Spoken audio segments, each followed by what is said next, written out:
Story 1. The Tattooed Intruder.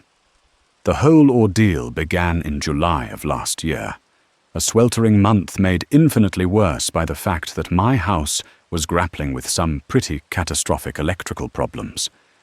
It wasn't just a flickering light bulb. The entire system was compromised, leaving me without any power for several long, frustrating days while extensive repairs were underway. As someone who works entirely from home, this wasn't just an inconvenience. It was a major professional crisis. Deadlines loomed, and the silence of my powerless house was deafening. Ultimately, with no quick fix in sight, I had no choice but to rent out an Airbnb for a few days, just to have a functional workspace and escape the oppressive heat until my home was habitable again. I don't live in the biggest city, so the pool of available Airbnbs wasn't exactly vast. The closest one that fit my budget and had immediate availability was a good 45-minute drive from my home. It was located in an even smaller, more secluded part of the region, an area often whispered about as not the best section to live in. The description was vague, but carried an undercurrent of unease. Still, I rationalized that I was only staying for a few days, and the significant amount I was saving compared to more reputable spots seemed worth the slight trepidation. When I finally arrived, the drive itself having been a journey through progressively quieter and less maintained roads, I was utterly exhausted. The stress of the power outage, the scramble to find a temporary place, and the general upheaval had taken their toll. I let myself in, gave the place a cursory glance. It was clean enough, if a little Spartan, and basically went straight to bed, succumbing to a bone-deep weariness.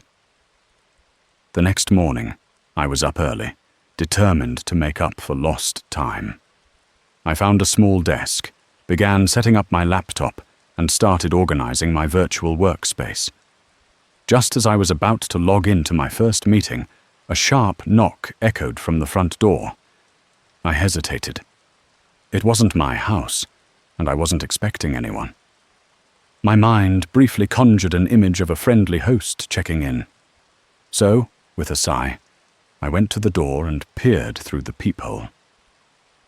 On the porch stood a man, perhaps in his early 30s, his arms and neck covered in a dense tapestry of tattoos. He had a wiry build and an intense gaze. He didn't look like any Airbnb host I'd ever encountered, nor did he have the polished appearance of a salesperson. There was something unsettlingly out of place about him. Unsure of his purpose, and, frankly, not really wanting to know, I decided to leave it. I quietly walked away from the door and back to the desk, pushed the encounter from my mind, and tried to immerse myself in work. The day was a blur of virtual meetings, urgent emails, and a desperate attempt to catch up on everything I'd missed during the power outage. I barely registered the passing hours, fueled by coffee and the pressure of deadlines. I don't think I left the desk until well after 8 p.m., and even then, as I drove out to pick up some dinner, I was mentally calculating if I could squeeze in another hour or two of work later. Only a couple of minutes after I returned with my takeout and had just started eating, another knock came at the door, sharper this time, more insistent. A knot of unease tightened in my stomach. I got up immediately, a sense of déjà vu washing over me, and went to check. I wasn't entirely surprised to see it was the same tattooed man from the morning. What could he possibly want from me, especially this late in the day? This time, I felt more overtly bothered than genuinely concerned, perhaps a defense mechanism against the growing dread. Again, I made the decision to ignore him, walking away from the door and returning to my rapidly cooling dinner, though my appetite had diminished. After about 30 minutes, around 10 p.m., I reluctantly decided to tackle at least one more hour of work. I was profoundly tired, the kind of fatigue that settles deep in your bones, but the work had to get done, and I knew putting it off until tomorrow would just amplify my stress. I put my headphones in, hoping the music would help me focus, and for the next hour, I managed to make significant progress. Once I felt a sliver of satisfaction, I finally closed my laptop for the night.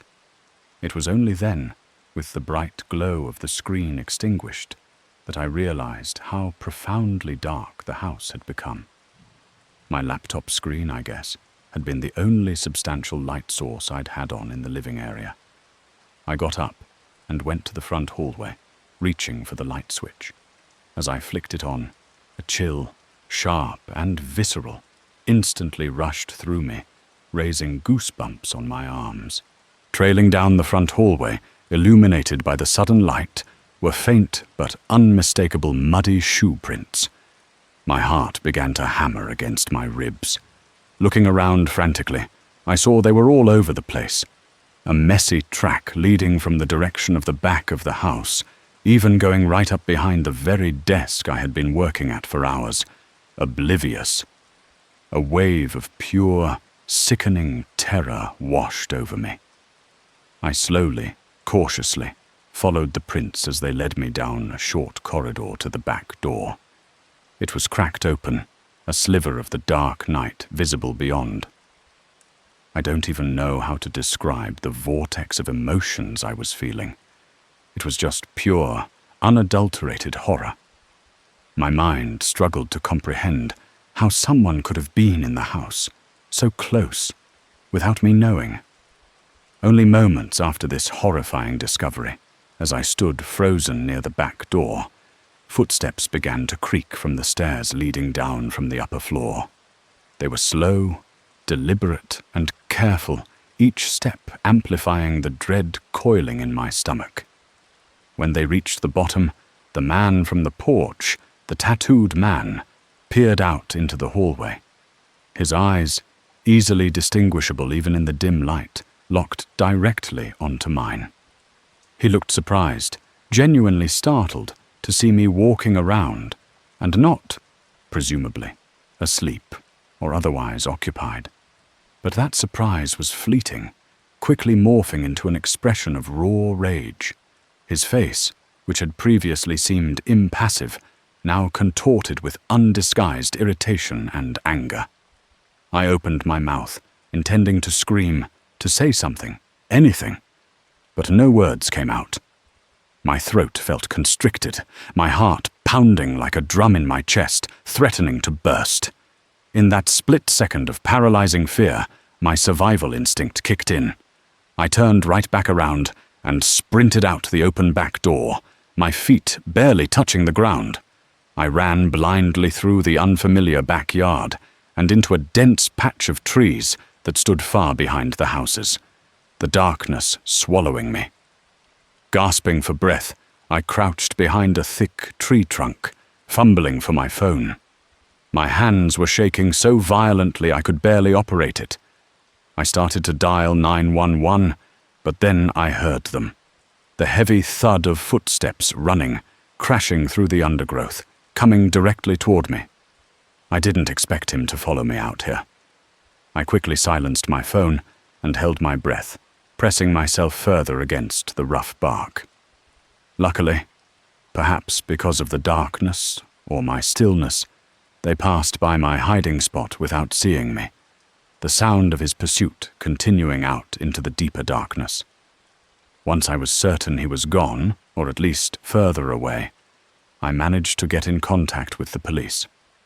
Trembling, I explained the situation as best I could, and then, at their instruction, cautiously made my way back to the Airbnb to wait for them, every shadow seeming to hold a threat. I gave them a detailed description of the man, emphasizing the distinctive tattoos. Incredibly, they actually found him the next day. The tattoos I had so clearly noticed were the undeniable confirmation. It turned out he'd broken into several homes in the area in the days leading up to my encounter, doing truly horrible things to those who lived in them. I don't know what he was planning to do to me, or why he seemed to have left me alone at first. perhaps waiting for me to fall asleep, or perhaps my constant working had disrupted his plans. Whatever the reason, I can now rest a little easier, knowing he won't be able to do anything like that to anyone anymore. The memory, however, still sends a shiver down my spine. Story 2. The Watcher in the Road. I had booked an Airbnb several weeks in advance for a work trip, in a town I'd never set foot in before.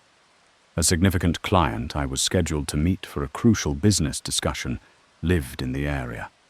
So my plan was simple. Stay for just one night, have the meeting, and then make the drive back home afterward. The drive to the town itself was a solid 3 hours, and by the time I finally pulled into the driveway of the Airbnb and switched off the engine, the late afternoon sun was beginning to dip, casting long shadows. The first thing that struck me about the neighborhood was its profound quietness. It was almost unnervingly still. Most of the houses had their lights off, curtains drawn, and large, mature trees covered the lawns, effectively blocking out most of the view from one property to another, creating a sense of isolated pockets. The only sign of life I initially registered was a lone figure walking down the road, quite a distance away. They were too far to make out any details, and nothing overtly looked off about them, but for some inexplicable reason, the sight just pricked at my awareness, giving me a strange, unsettled feeling I couldn't quite name. I shook it off, retrieved my primary bag, went up the porch steps, unlocked the door, and stepped inside, eager to situate myself. The house itself was very average, a typical suburban rental, nothing particularly special or memorable about its decor, but it was clean and spacious, perfectly great for what I needed it for. A quiet place to prepare for my meeting and get a night's sleep. After making my usual rounds, checking each room and making sure the windows were secure, I opened the front door again to get my other, smaller bag from my car, the one containing my laptop and work documents. As I stepped back onto the porch, however, my eyes were immediately drawn to the road. Someone was standing there. My stomach gave a little lurch as I realized it was the same person I'd seen walking a few minutes ago. But they weren't walking anymore. They were just standing, stock still in the middle of the road, directly facing the Airbnb, their posture unnervingly rigid. As I started walking down the porch steps toward my car, they seemed to notice my movement, and, without a backward glance, started walking away again, disappearing down the street. I kept my eye on them as much as I could while I retrieved my bag, a growing suspicion about whatever that display was coiling within me. They seemed to just keep walking, though, continuing down the street until they were out of sight. A bit unnerved, I went back inside and made absolutely sure every door and window was locked. Then, as an extra precaution, I opened the internal garage door, got back into my car, and pulled it into the garage, closing the main garage door securely behind it. Something about the silent watcher had put me on edge. Throughout the next couple of hours, as I prepped for my meeting, I found myself doing a few discreet checks out the windows, peering through the blinds to see if that individual was still walking around or had returned. I didn't see them anymore, though, and eventually, having to get up incredibly early the next morning for my meeting, I forced myself to go to bed. I slept decently, though it was a restless sort of sleep, punctuated by waking up a few times during the night for no apparent reason. Finally, my alarm blared at an unforgiving 4 a.m. I slapped it off, the sound jarring in the pre-dawn silence. The sun was still well below the horizon, so it was pitch dark outside. I groggily sat up in my bed, blinking against the darkness, and right away my eyes registered a thin sliver of light coming from under the bedroom door. I frowned. I distinctly remembered turning off all the lights before going to bed. I thought, for a fleeting moment, that I must have somehow overlooked a kitchen light or perhaps a small lamp in the hallway in my tiredness. I got out of bed, the floor cool beneath my bare feet, and walked cautiously towards the door. Just before my hand reached the doorknob, I heard it, a distinct sound from the other side. It wasn't loud, but it was unmistakable, a soft shuffling, like something or someone moving around at the far end of the hallway near the living room. My heart skipped a beat. I slowly, quietly, opened the door a crack and peered out. It was the main living room light that was on, the one I was absolutely certain I would have turned off. The sound continued, a rustling, as I crept down the hallway, every nerve ending tingling, and looked into the living room. My blood ran cold. A man was hunched in the far corner of the room, actively searching through one of my bags, the one I'd left on the sofa. He had on a black hoodie, the hood pulled up, and a pair of ripped-up jeans. It was exactly what the person I had seen walking and then standing in the road had been wearing. My mind reeled. He had been watching the house. I only had a second to take in the scene before he must have sensed my presence or heard a floorboard creak, because he straightened up and turned around, facing me directly. He didn't look startled or surprised in the slightest. In fact, it was almost as if he was expecting me, his expression chillingly calm. He dropped my bag unceremoniously on the ground, and then, his voice raspy but firm, yelled at me to "Stay where you are." He began making his way deliberately across the living room towards me, his intentions clearly hostile. I only had a split second to decide what to do, pure adrenaline coursing through me.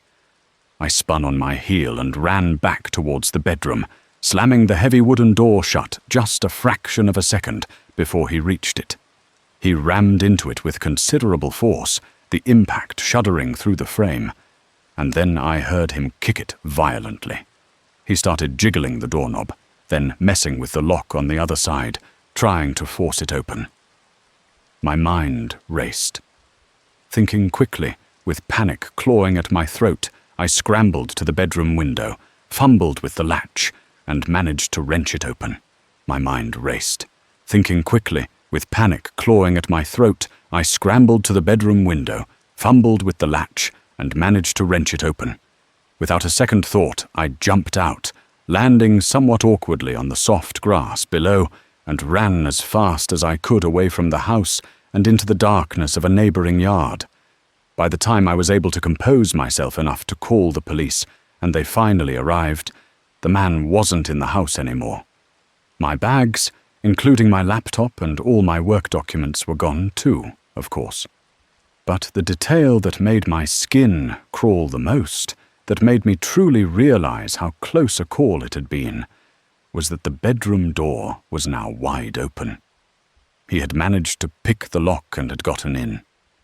If I had just stayed in that room, tried to hide in the bathroom or under the bed, who knows what horrific outcome would have awaited me. The police seemed to think, based on his earlier behavior and the brazenness of the entry, that there was more intent behind this man's actions aside from just robbing me. The thought is terrifying, and I still pray he doesn't somehow find out where I live and try to find me again. Story 3. The Closet Hider in Wyoming. I was in the midst of an ambitious solo road trip, a cross-country adventure from Portland, Oregon, all the way to Chicago, Illinois. It's nearly a 3-day drive if you're pushing it, so I had strategically booked a few places to sleep at along the route, breaking the journey into manageable chunks. I hadn't been too particular with what kind of places I chose, but I generally leaned towards Airbnbs. My thinking was that I could at least enjoy the unique character of different homes and neighborhoods a bit more, rather than the sterile sameness of staying in a crowded, impersonal hotel every night. My first scheduled Airbnb stop was in Wyoming. Now, the main interstate route through Wyoming doesn't really pass through any big cities or bustling metropolises. It's a state known for its wide open spaces, and sparse population. So, naturally, the Airbnb was located in a really small town, the kind you could drive through from one end to the other in about 5 minutes. It was probably no bigger than 2 or 3 miles long, a tiny blip on the vast map of the state. As fate would have it, just as I passed the "Welcome to Wyoming" sign at the state border, it started snowing, not a gentle flurry, but a heavy, determined downfall that quickly began to accumulate, significantly slowing my progress and only dragging on what had already been a long, tiring day of driving. By the time I finally navigated my way into the small town, the roads were thickly covered in a fresh blanket of snow. Visibility was poor, and the sun had already dipped below the horizon, plunging the landscape into an early, wintry darkness. The town itself was eerily dead, almost deserted. I mean, I don't have a wealth of experience with extremely small, remote towns, but this seemed to fit every stereotype I could imagine, especially in a low-population state like Wyoming during a snowstorm.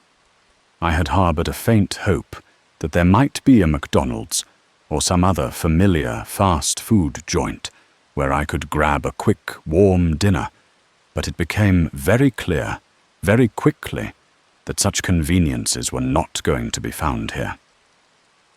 The few storefronts I passed were dark and shuttered, so, with a sigh, I drove through the silent main street of the town and turned down the indicated road to my Airbnb. The road quickly became more of a poorly maintained track, and after a short distance, I found the long, snow-drifted driveway leading up to a small, isolated home. It stood alone in the middle of a vast, dark field, with a line of tall, imposing, snow-covered pine trees standing like sentinels in the front yard, their branches heavy with white. I parked my car on the side of the driveway, the engine ticking softly in the profound silence, got out with my overnight bag, and crunched my way through the fresh snow around to the front door. I punched in the code provided by the host, the tumblers clicked, and I got inside, quickly closing the door behind me to shut out the biting wind and turning on the lights. The interior was small, probably no more than 500 square feet in total, consisting of a combined living room and kitchenette area, and a single bedroom off to the side. I took off my wet shoes, dropped my bag next to the small bed in the bedroom, and then, utterly spent, I sat down heavily on the worn couch in the living room. The moment I did, a distinct, muffled thump came from the bedroom. I froze, every sense suddenly on high alert. I looked back at the open doorway I had just come from. The sound had been pretty loud, too solid to be just the house settling. I had no idea what it could have been. Cautiously, I got up and walked back towards the bedroom, peering into the room before flicking on the light switch. Everything looked the same as I'd left it just moments before. My bag was still by the bed. The bed itself was undisturbed. I went and checked the small, en-suite bathroom that was in there as well, but it all looked good, nothing out of place. The only other door in the entire house was the bedroom closet. I walked over to it and tugged on the simple round door handle, but it didn't budge. It seemed like it was locked, perhaps from the other side, or maybe it was just stuck. At first, I was pretty weirded out. Why would a bedroom closet in a rental be kept locked? But then I rationalized that it could have been a maintenance or owner's closet, a place where the host was storing personal items, cleaning supplies, or spare linens. There were no other obvious storage places in the tiny house, so that seemed like the most plausible explanation. I tried to dismiss the lingering unease the thump had caused. I went back to the living room, sank onto the couch again, and rested my eyes for a moment, trying to mentally map out my plan for the next day's drive, factoring in the heavy snow. After about 15 minutes of this semi-rest, My curiosity, or perhaps a persistent nagging feeling, got the better of me. I got back up and went over to the front window, pulling aside the thin curtain to look out. I wanted to see if the snow was still coming down as heavily, and to gauge if the roads were even going to be drivable in the morning. It was eerily, profoundly dark outside. The tall pine trees in the front yard, now just black silhouettes against a slightly less black sky, completely obscured any potential lights from the distant town, creating a bubble of intense isolation. And yes, it was still snowing heavily, large flakes swirling in the limited cone of light cast from the Airbnb's windows. I shut the blinds with a decisive snap and turned back towards the relative comfort of the couch. But as I did, out of the corner of my eye, I saw a shadow move in the bedroom. It wasn't a sudden, jerky movement, but slow and smooth, like the elongated shadow cast by a door slowly opening or closing. My heart gave a distinct lurch. I started walking over to the bedroom doorway again, much more cautiously this time, listening intently as I approached. I peered inside the room. Again, everything appeared to be in place, and nothing looked to have caused the shadow I was sure I had seen. But I knew I saw something moving in there. My gaze swept the room, searching for any explanation, until my eyes fell back on the closet door. It was still closed, just as it had been before. But something about it now gave me a deeply unsettling feeling, a prickle of instinct that I couldn't ignore. I stepped up to it, my hand hesitating for a moment before I grabbed the handle. This time, when I pulled, it opened with absolute ease. It wasn't locked anymore. I pulled the door wider, expecting to see shelves of supplies or stored boxes, but inside there wasn't anything. It was just a small, completely empty walk-in closet. Bare walls, bare floor. Before I could fully process this new oddity, the unlocked door, the empty space, and try to put the pieces together with the earlier thump and the shadow, I heard a faint sound behind me, a soft rustle of fabric, the creak of a floorboard. My blood turned to ice. I spun around. A large man was standing in the doorway to the small ensuite bathroom, mere feet away from me. He looked absolutely beaten down and utterly exhausted, with fresh scratches and dried cuts marring his face and hands. His clothes were disheveled and dirty. As I stared at him, my mind struggling to catch up with the reality of the situation, he didn't even seem to care that I was there, that I had discovered him. His expression was blank, almost vacant. He stepped further into the bedroom, his movements slow and deliberate, and then he kneeled down, reaching under the bed. He pulled out a dirty, heavily worn duffel bag. The man then stood back up, the bag clutched in one hand, and without even a glance in my direction, without a single word, he slowly walked out of the bedroom, through the living area, and out the front door into the swirling snow. I was frozen in place for a moment, completely stunned. Then, my senses returned, and I ran to the front door, yanking it open just in time to see him, a dark figure, trailing heavily through the deep snow, his form gradually receding until he was swallowed by the darkness beyond the faint lights emanating from the house. I tried to get the police involved, of course. I called them, gave my bewildered description of the man and the bizarre encounter. But given the remote location and the snow, their response was limited. They really only talked to the Airbnb host afterward, who claimed to know nothing about it. After I left town the next morning, navigating the still snowy roads with extreme caution, I didn't receive any more information or updates. I think it's most likely, or at least what I tell myself, that he was just some drifter or homeless person using the empty Airbnb to get out of the storm, to sleep for a night. But the way he looked, those cuts and scratches, the beaten-down weariness in his eyes, it makes me second-guess that simple explanation. It felt like something more desperate, more dangerous. I just can't even begin to think about what could have happened if I had simply gone right to bed that night, exhausted from the drive, with that man hiding silently in the closet just inches away from me, waiting. The thought still makes me shudder uncontrollably. If these stories sent a shiver down your spine, hit that like button. Let the darkness know you were listening. And for more tales from the abyss, subscribe and ring that bell. You won't want to miss what lurks around the next corner.